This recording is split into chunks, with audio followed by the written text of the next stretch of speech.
Өткөн аптанын 6-июнунда Япониянын Осака шаарында өтүп жаткан Дүйнөлүк Экспо 2025 көргөзмөсүндө Кыргызстандын улуттук күнү белгиленди. Өлкөнүн павильону көргөзмөдө чоң кызыгууну жаратып, заманбап технологиялар менен улуттук маданияттын айкалышы өзгөчө көрсөтүлдү.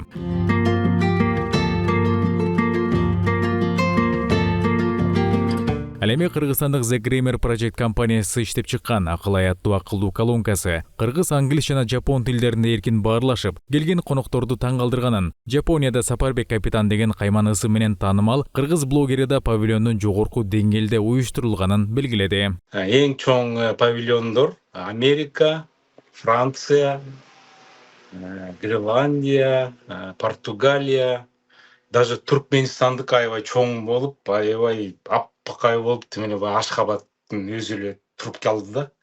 Анан биздин Кыргызстандын павильону деген специальный бир зона деген бар, тиги чоң здание. Ошонун ичинде 8 өлкө болуш керек, 8 өлкөдө болуш керек. Ошонун ичинде тигинде зона кылып, тиги павильондорду бириктирип койгон да.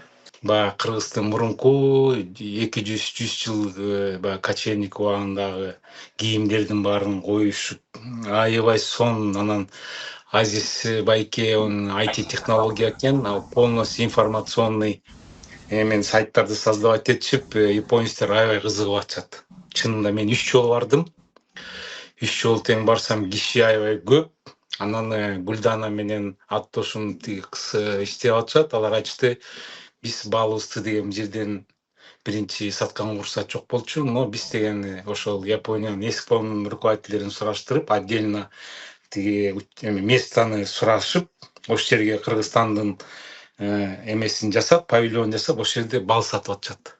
Күнүгө барышып, очередке турушуп, бал жеп, бал сатып алып, анан субботада Осаканын тиги центринде чоң экинчи шаарда, Японияда биринчи Токио, экинчи Осака. Ошол жерде 5-этажда сонун жери бар, ошол жерге деген 6-этажда. Ошол жерге деген суббота күнү концерт уюштурду.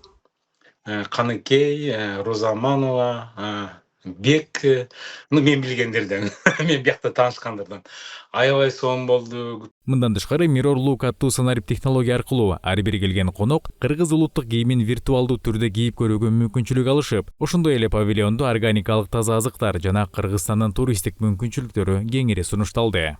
Биз Японияда Осака Эксподо комузду чертип келдик.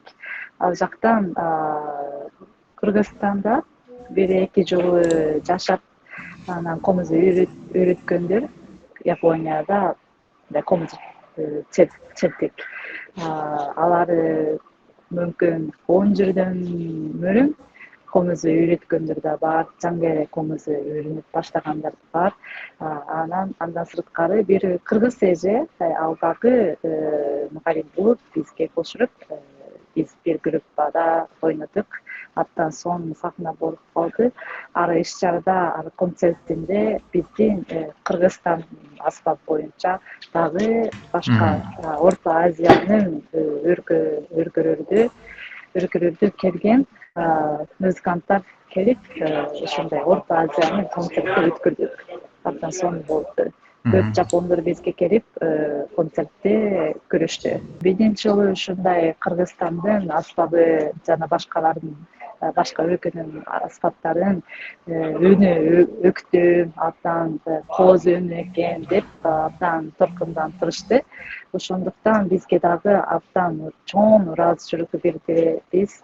Анткени негизи биз комуз дегенде Кыргызстанда эле чертебиз да, бирок мындай Япония деген жеринде мындай Кыргызстандын боюнча мындай көрүскөнгө абдан ушундай шансы болгон эмеспиз, буга чейин көргөн жокпуз. Ошондуктан ушундай чоң шанс, тажрыйба болгондуктан абдан чоң ыраазычылык билдиребиз. Салтанаттуу иш-чараны министрлер кабинетинин төрагасынын ордун басары Эдил Байсалов ачып, Япония өкмөтүнүн ийгиликтүү уюштурулган көргөзмө менен куттуктады. Ал дүйнөнүн 160 чукул өлкөсүн бириктирген бул платформа адамзаттын келечеги үчүн чоң мааниге ээ экенин белгилеп өттү. Бүт газетада, телевидениеда Кыргызстан, даже министр обороны пятница күнү аябай чоң концерт болду Экспонун ичинде. Тиги День Кыргызстана деп мен бүт баарын тарттым, салдым.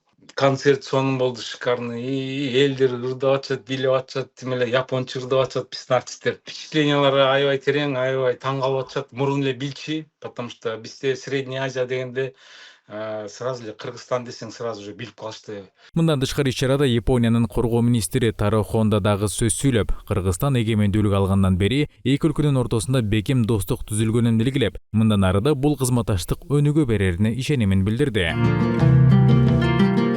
Алса Кыргызстандын маданиятын, тарыхын жана каада салтын чагылдырган бул иш-чара Япония элине жана эл аралык коомчулукка унутулгус таасир калтырды десек жаңылбайбыз. Адистердин айтымында мындай ири эл аралык көргөзмөлөргө Кыргызстандын катышуусу абдан маанилүү. Бул өлкөнүн дүйнөлүк аренадагы имиджин көтөрүп, инвестициялык жана туристтик мүмкүнчүлүктөрүн таанытууга чоң өбөлгө түзөт. Амантур Төрөбаев, Жумабек Ногоев, 7 канал.